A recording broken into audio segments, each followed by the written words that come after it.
ADR. Promoting dialogue. It's midday in Dakar and 1 o'clock in Lagos. Good afternoon and welcome to Newslink, coming to you live from West Africa Democracy Radio, broadcasting on 94.9 FM and around the world at wadr.org. First, our top stories. 39th AU Summit concludes in Addis Ababa with renewed commitment to peace and security. We need peace and stability on our continent, and we have a program to achieve this. We have also decided to address our problems by introducing reforms. Terrorist attack hits northern Burkina Faso town of Titao for the first time since 2015. WDR takes World Radio Day to communities in the Gambia. A lot of people get the information at the same time. Radio is a two-way traffic. You are there talking, people call. You are now connecting. This is why it's called two-way traffic. And media organizations in Guinea demand reopening of closed outlets. Please stay tuned for details of the stories and more. On the news, this is a more edit. Many thanks for joining our broadcast. We begin with the 39th Summit of Heads of State and Government of the African Union, which concluded on Sunday in Addis Ababa, the Ethiopian capital. Beyond closed sessions by regional leaders, about 50 side events brought together civil society actors and development partners.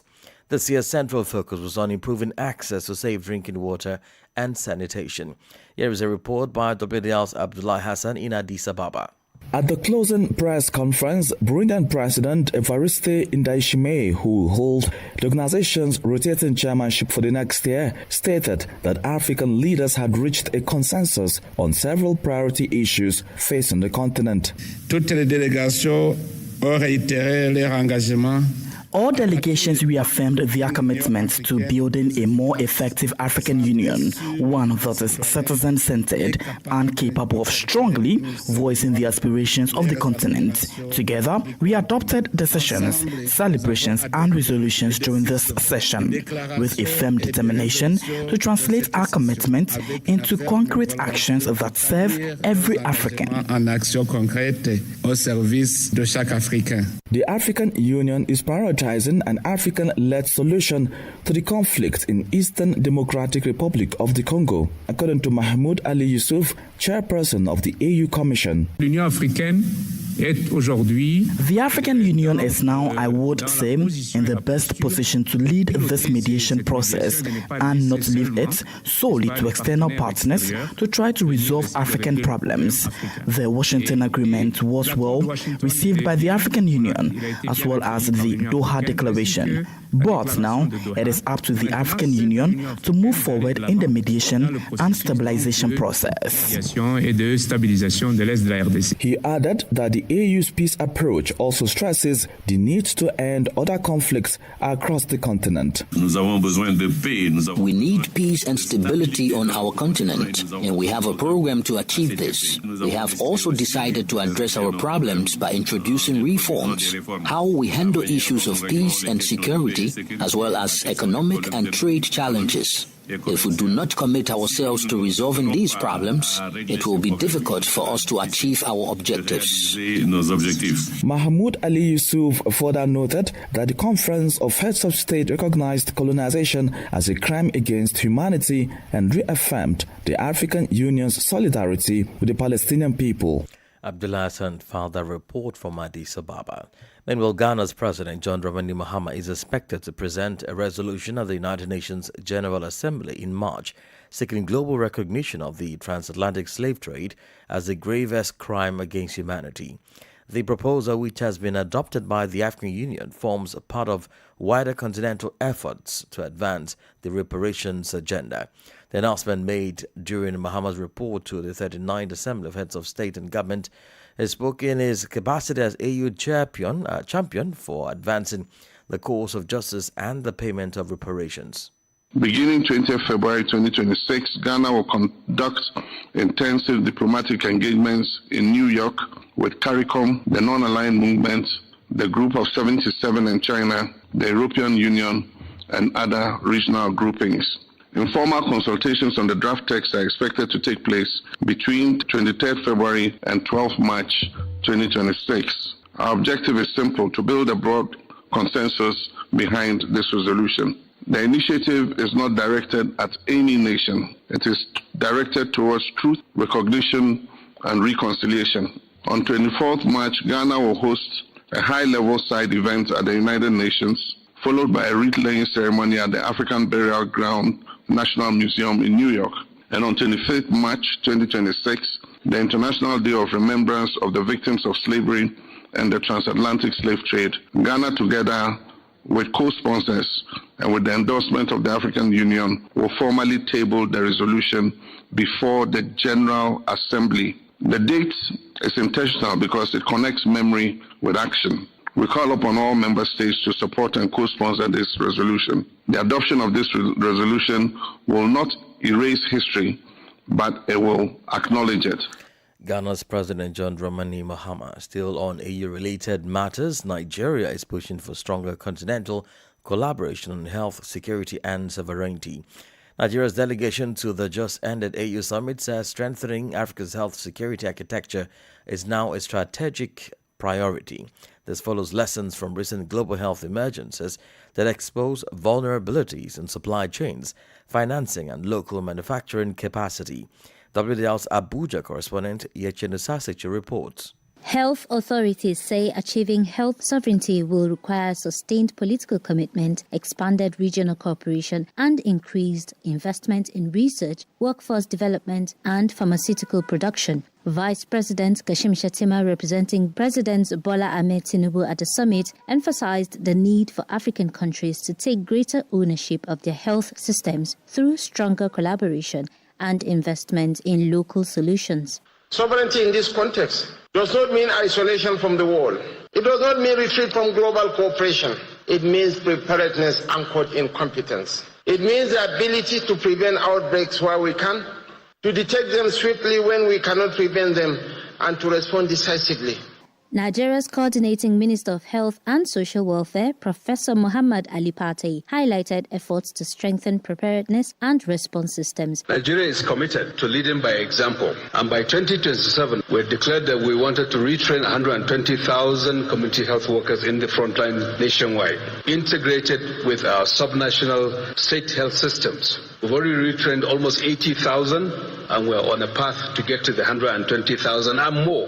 Also speaking, Director General of the Africa Centers for Disease Control and Prevention, Dr. Jean Kaseya, stressed the importance of coordinated continental action, urging African nations to prioritize self-reliance while deepening partnerships that enhance health security across borders. Today, Africa is still facing a challenge: 6 million shortage of health workers. If we don't do anything, if we don't stop that, we are facing a major trouble. Discussions at the summit are expected to shape policy direction on health financing, emergency preparedness, and local manufacturing as African leaders push for practical commitments that move the continent towards greater health independence. For WADR, Yechene Sasichi reporting.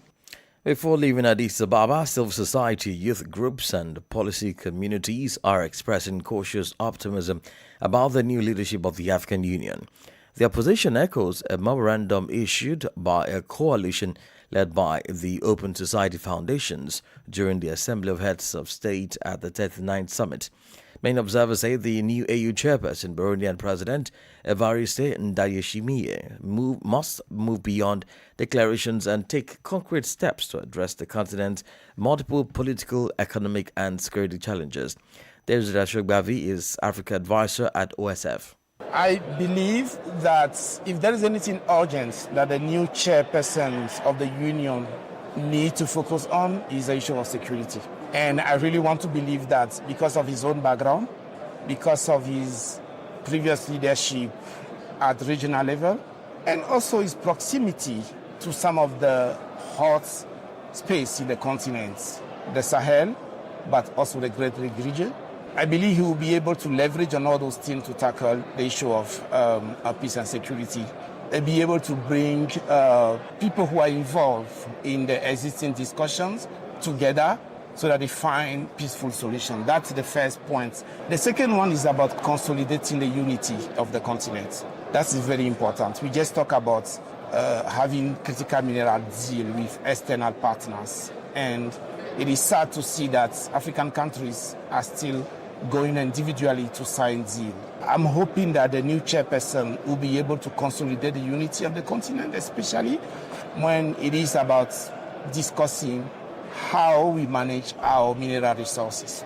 Desiree Asogbavi is Africa Advisor at OSF.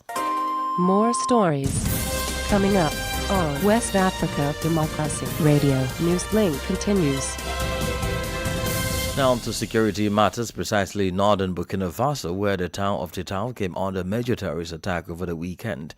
It is first of its scale since extremist violence began in the country in 2015. Widespread reports indicate that at least 10 people died, though there hasn't been an official confirmation from the Burkinabe authorities. Sankli Janka has more details in this report. According to reports, the town of Titao in Burkina Faso was attacked on Saturday. The attack reportedly targeted the town's military camp, telephone installations, and several shops, which were destroyed and looted. No official statement has been issued by the authorities regarding the incident. Reports indicate it is the first attack of such magnitude in Titao since the terrorist violence began spreading across the country in 2015. Meanwhile, residents in Titao have been reacting to the decision to dissolve political parties and transfer their assets to the state. Some residents interviewed by local media said the move would help distinguish between party property and privately owned assets. Others said the transfer of party assets could strengthen state resources and serve the wider population. The developments come as Burkina Faso continues to face security challenges linked to ongoing insurgent attacks across parts of the country. Sankli Jango filed a report. In a related development, Ghana's Ministry of Interior has confirmed reports of the terrorist attack in Titao, Burkina Faso, involving a truck carrying tomato traders from Ghana. According to a statement signed by the Minister for the Interior and National Security, Muntaka Mohamed Mubarak, the truck transporting Ghanaian traders was caught up in the attack. It described the incident as disturbing, with concerns raised about the safety of those on board. The statement reveals that Ghana's embassy in Burkina Faso had begun engaging local authorities to gather further details and confirm the identities of any Ghanaians affected. The development comes amid heightened security concerns across parts of the Sahel region, where terrorist attacks have become more increasingly frequent in recent years. Elsewhere, Niger's head of state, Abdurrahman Chani, is on a working and friendship visit to Algeria.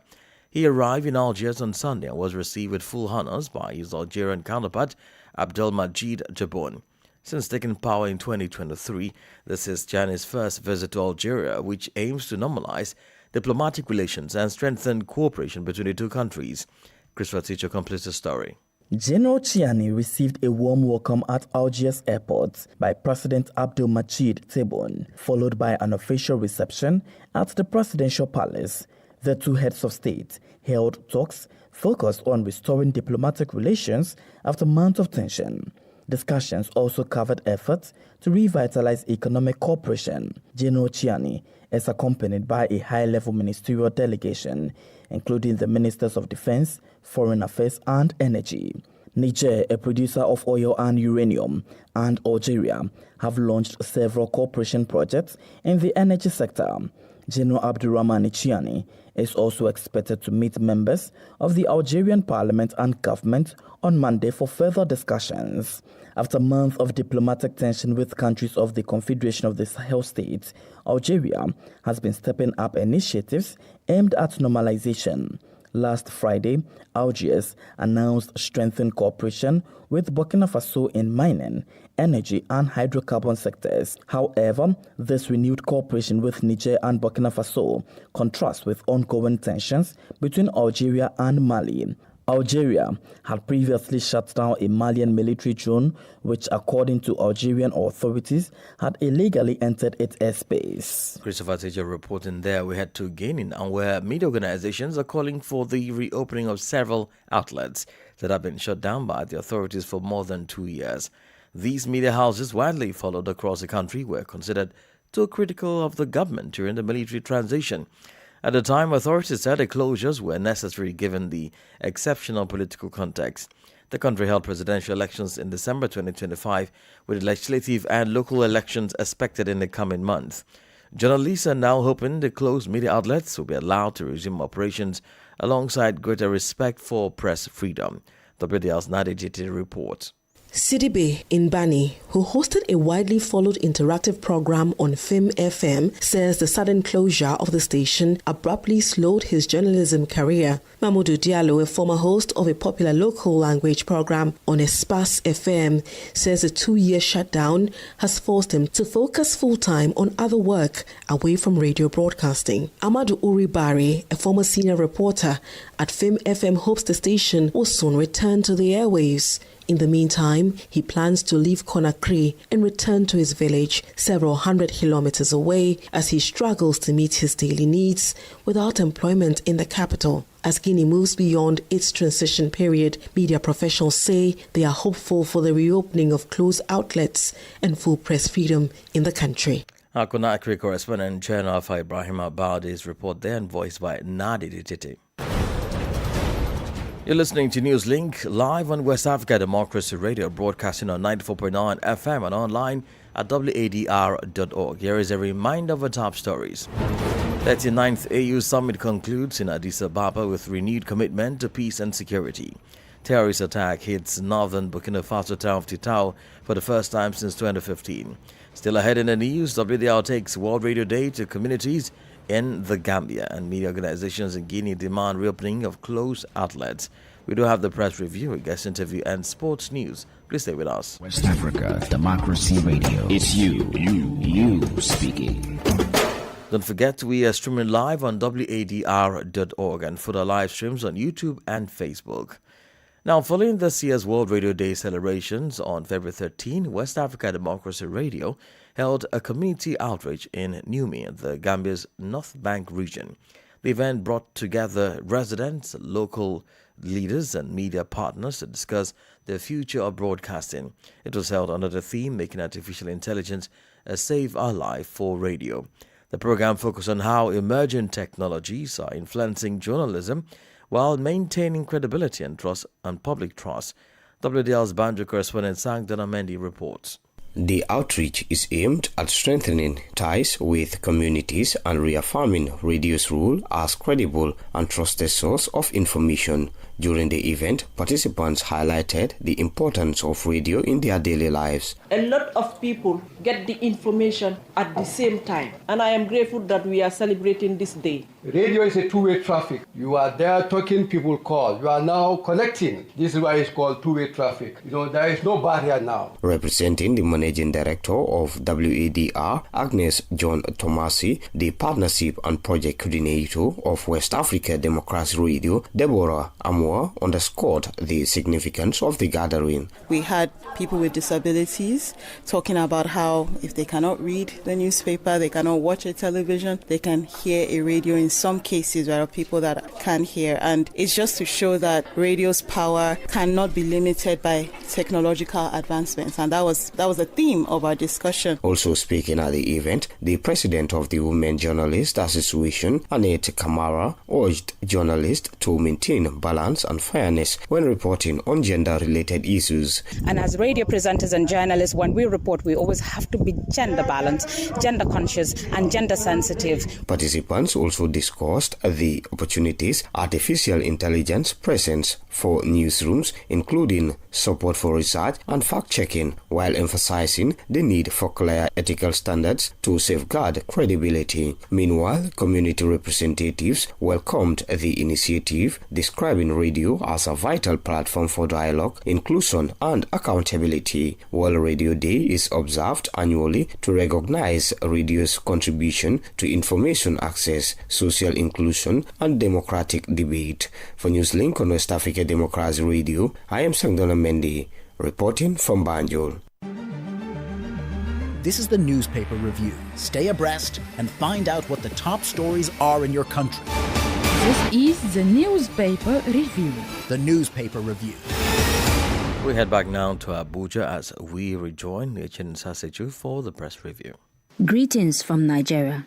Let's begin with leadership. Tinubu orders probe of recurring Kano market fires. 2027. I will contest for president. Peter Obi, former governor of Anambra State, affirms. Now to Guardian. Rotary International urges Nigerians to prioritize peace, unity. Troops arrest suspected gun runner, recover 6 machine guns in Taraba State. And NDLEA nabs drug suspects at Abuja Kano Airport, recover cocaine pellets.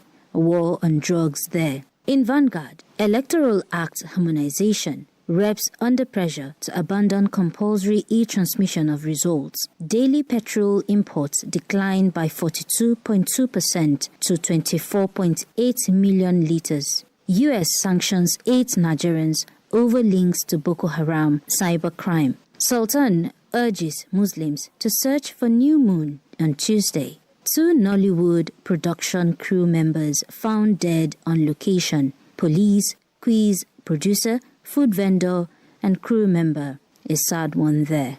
And lastly in Punch, emergency plenary. National Assembly moves to shift presidential poll to February 13, 2027. And in sports, Iran in talks with Nigeria for World Cup warm-up friendly. And that's it on Press Review.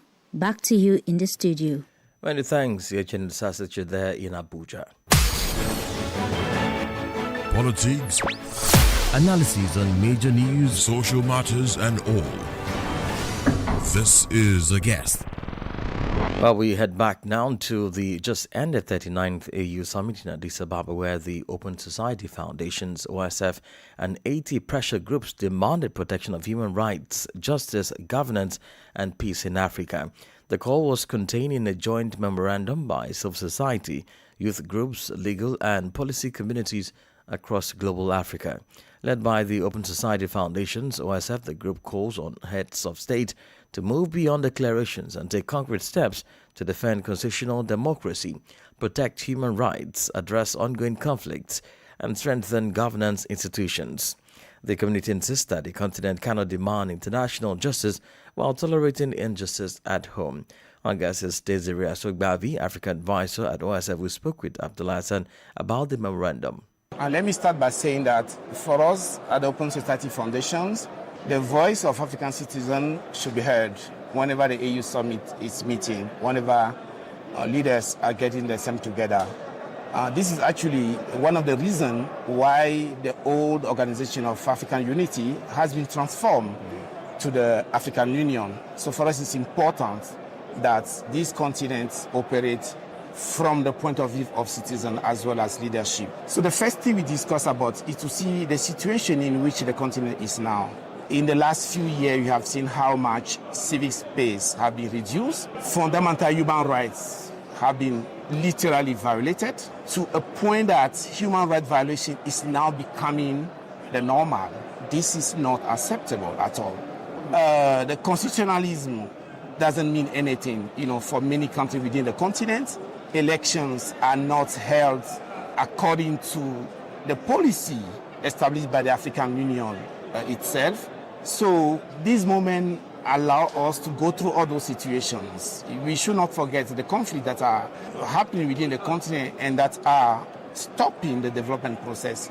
So for us, this call through the memorandum is to look at human rights situations and to reestablish confidence for citizens in their own institutions. So at the continental level, do you think the APRM mechanism will be of greater importance if respected and duly implemented? APRM is actually a very progressive organ that you don't find anywhere in the world. The problem is that it's not being implemented, vis-a-vis the fundamental idea by which the institution was set up. So APRM needs to come back, it needs to be revamped so that, the idea of reviewing how the democracy progress is going, how human rights principles are being observed, can help the country basically to establish a strong democracy. I know for OSF and also part of this memorandum that was reached at the 39th AU Summit talked about reparations. How so and how important is it that AU really leads the discussion and makes sure that whatever demands are on the table are duly satisfied? Reparation is a big deal now in the continent and for the citizens. And the reparation has to be understood in a very holistic manner, starting from reparation from slavery, from colonizations, even neo-colonization, many of the international institutions that exist today, be it in financial side or even within the UN Security Councils, were set up at a time where many of our countries, did not even have independence. So those institutions are now outdated. It need to be reviewed. When we're talking about the debt burden within the continent, the fact that African countries have to pay higher premium even compared to developed countries. When African countries go to those international financial institutions to borrow money, they pay up to 4 times bigger interest than even developed countries. Those is because there's an issue of risk and some other policy that basically do not benefit to the continent. So that's why we are calling for a revamping of the international institutions that are here. And right now, as we talk, Africa has gained a permanent seat at the G20. Yeah. Do you think this also provides the AU a better avenue and opportunity to actually accelerate its 2063 agenda in alignment with all of the demands by CSOs, including OSF, regarding the human rights, peace and justice in good governance? Becoming a full member of G20 is a big deal for the continent. Of course, so far, only South Africa is an African member that is a full member of G20. So the continent has an opportunity basically to influence the discussions in G20 and to push for a much fair situations when we're talking about debt, when we're talking about financing for development. So for us, it's a very good deal. And today you're talking about climate change as well. Climate change as well. Peace and security cooperation. Peace and security, climate financing, and all those things. So at Open Society Foundation, we're basically supporting both the African Union as a member, but also South Africa, which is a member of G20, to be fully present in the discussions that is happening. And the main idea is to have a fairer deal for the continent. Desiree Asogbavi is Africa Advisor at OSF. In Sport Brief, the Confederation of African Football CAF has announced plans to expand the Africa Cup of Nations AFCON from 24 to 28 participating countries in a major shake-up aimed at strengthening competition and broadening representation across the continent. CAF President Patrice Motsepe disclosed the proposal, explaining that the expansion is designed to give more African nations the opportunity to compete at the highest level while accelerating the development of football across the continent. Currently, 24 teams qualify for Africa's flagship football tournament, a format that was introduced to increase participation and visibility. And that's it on this edition of Newslink from West Africa Democracy Radio, broadcasting from Dakar, Senegal. Thank you for listening, and many thanks to Ismaila Kamara and Maudoju for the technical support. Let's keep the conversation coming on all of our social media platforms: X, TikTok, Instagram @WDR English, and Facebook West Africa Democracy Radio English Service. I am Imo Edit. Good afternoon. And many thanks to you for listening to Newslink via Hot 104.3 FM, Newmi FM 94.0, Hilltop Radio 104.7 FM, and Veritas Radio 102.9 in Banjul, the Gambia. We also appreciate our listeners in Liberia via Alternative Youth Radio 98.9 FM, Lofa County, Radio Kagama 94.5 FM, Niba County, DCN Radio 91.3 FM, Riverside County, Wakat FM Radio, Banga, Liberia, Radio Baf FM 91.3 Sierra Leone in Nigeria, and Love 104.5 FM Abuja. For you listening via Radio Pad 95.1 Damango, Savannah region, and on Royals FM 104.7 Wenchi, Ghana, we say a big thank you. Remember, West Africa Democracy Radio is all about you, your views, and your opinions.